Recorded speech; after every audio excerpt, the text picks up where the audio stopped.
Assalamualaikum warahmatullahi taala wabarakatuh, and good day everyone. Right, so today we come to the asynchronous lecture series for week number 4. Right, week number 4.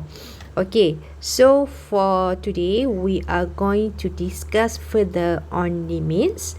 And if I'm not mistaken, during our last class we stopped at example 7 number 1. Okay, basically so far apa yang kita dah discuss, you should by now understand the definition of limits, apa maksud limit sekarang ni. Okay, and you are able to understand when it is stated that limit fx as x approaching a is equals to L.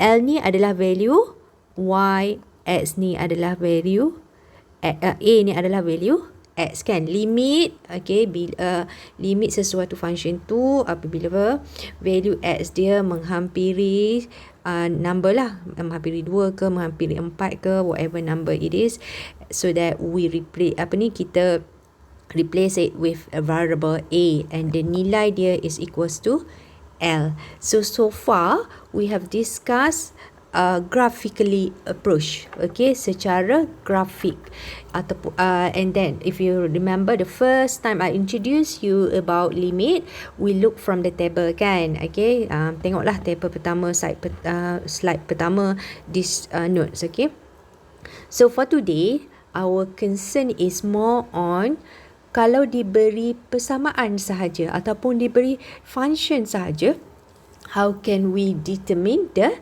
limits? Alright, so to start with, we have a look at example number 2 here. For example 7, okay, given limit fx as x approaching 4, find limit of fx as x approaching 4 if given to us the function as it is here. Okay, fx is equals to root of x minus 4 for x more than 4 and 8 minus 2x for x less than 4. Alright, so we have discussed, remember, last lecture we stopped at one-sided limit, kan. Ingat tak ni? Okay, one-sided limit from the left and from the right. We can say limit fx as x approaching a is equals to L if and only if limit from the left sama dengan limit from the right. Ni adalah kita nak cakap apa jantung for limits. Okay, dia punya hukum ni. Tak satisfy this, limit does not exist. Okay, alright, so make sure all of you faham dan ingat formula ni. Okay, so in this case, for us to determine limit fx as x approaching 4 ni exist ke tak, dan kalau exist apa nilai dia, maksudnya we have to determine limit from the left and limit from the right. Limit fx as x approaching 4 from the left and limit fx as x approaching 4 from the right. Okay, so far, alright, limit from the left and limit from the right. Okay, so this is our function fx. Saya tak pasti you pernah nampak tak function macam ni. Sebelum ni kan kita ada fx sama dengan x tambah 1 ke x je. Tapi yang ni dia bahagikan function ni kepada dua bahagian. Kalau x ni more than 4, kita guna function ni maksudnya. Kalau x more than 4, kita guna square root of x minus 4. Kalau x less than 4, kita guna 8 minus 2x. Okay. Okay, so maknanya sekarang ni kan kita tengok, kita nak decide at x approaching 4. Jadi untuk x approaching 4 ni maknanya kita kena consider coming from the, dari kiri coming from the left, and dari kanan coming from the right. So kita ada dua function kat sini, yang mana is match to yang mana is very crucial for you to understand. Kan dia tulis kat sini Okay, function ni adalah untuk x more than 4. So, maknanya untuk x more than 4, kita square root x minus 4 ni kita letak kat mana? Ke bahagian kiri ke kat bahagian kanan? Of course, kita akan letak kat bahagian kanan. X square root of x minus 4. Faham Because this is for x more than 4. So, ni adalah kawasan function yang kita guna. Fx equals to square root x minus 4.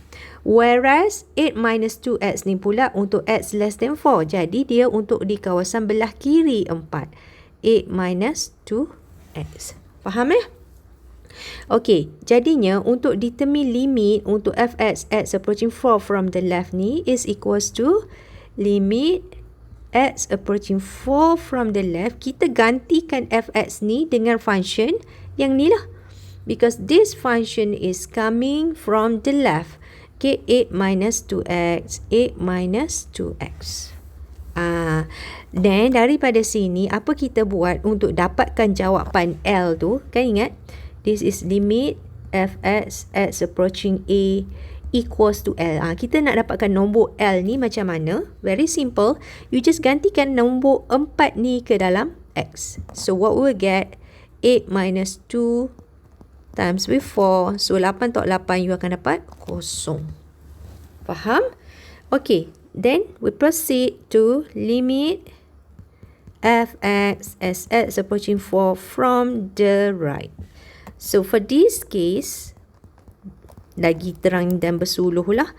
Untuk 4 from the right, we will use root of x minus 4.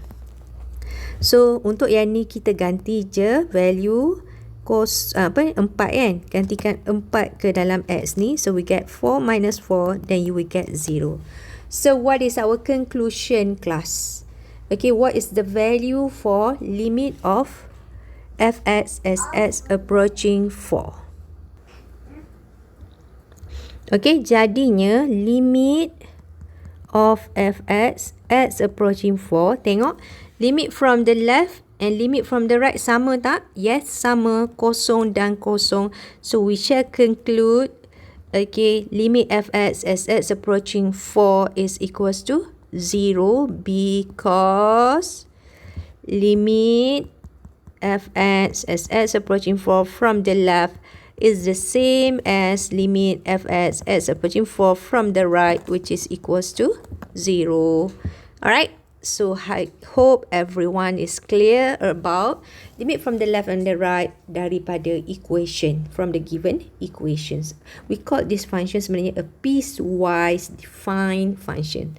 Tak penting pun nama tu sebenarnya, just for your information lah. Okay. Okay, so now we move to the next subtopic, okay, or next section, which is talking about laws of limits. Tadi saya kita dah discuss kan, how to find limit if given to us a function. Okay, yang ni consider senang je lah, kita boleh direct masukkan. Okay, there are laws of limits yang mana yang kita perlu consider bila kita nak find limit based on the function given. So maknanya kalau yang ni, for example, sum limit, kalau kita ada, we want to find the limit of two function, kita boleh separatekan dia. Kita find limit of function fx and tambah dengan limit of function gx. Sama juga kalau tolak pun, kita boleh find limit fx tolak dengan limit of gx kan. Kalau kita ada a constant c which does not depends on x, you may bring it out from the limit. Okay, for example, kalau kita ada limit of 5x as x approaching 1, for example. So 5 ni boleh je kita letak kat luar because it's nothing to do with x. So x approaching 1, limit limit x as x approaching 1. So yang ni kan senang je sebenarnya, ganti je x tu sama dengan 1 kat dalam function tu. So we get the answer will be equals to 5. Okay, dan this product pun sama. Kalau kita ada dua function, kita boleh find limit of a first function darab dengan limit of the second function. Bahagi pun sama, kita find dulu limit of fx bahagi dengan limit of gx. Kalau power, kita just perlu cari limit fx sahaja dapat jawapan dan kita square itulah powerkan dia lah. For example, katakanlah saya ada limit x power of 5 as x approaching 1. Sangat simple soalan ni. Okay, so it will be equals to limit of x as x approaching 1. Cari jawapan ni, dan bila dapat jawapan, kuasakan dengan 5.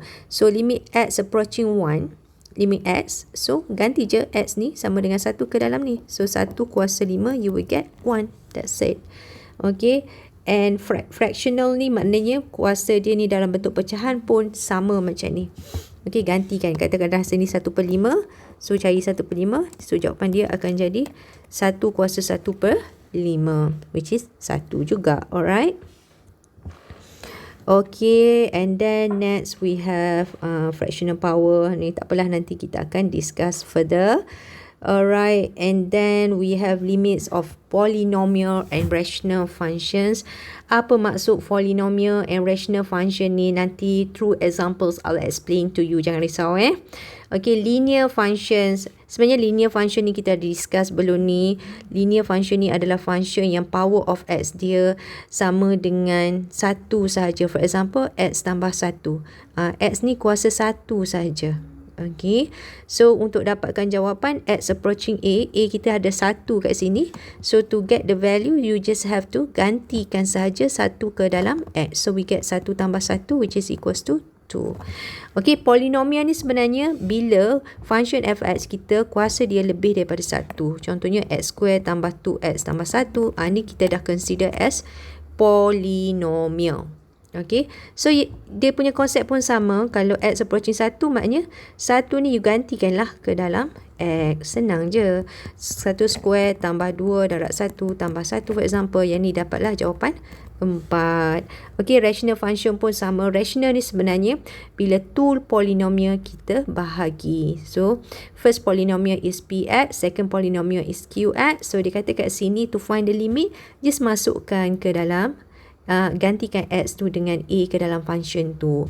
Tapi provided you have to make sure kat bawah ni tak sama dengan kosong lah. Kalau tak, again does not exist. Okay. Alright, so we stop here for the first part of the video. Kita akan discuss 3 examples here. Okay, in the next video. Okay.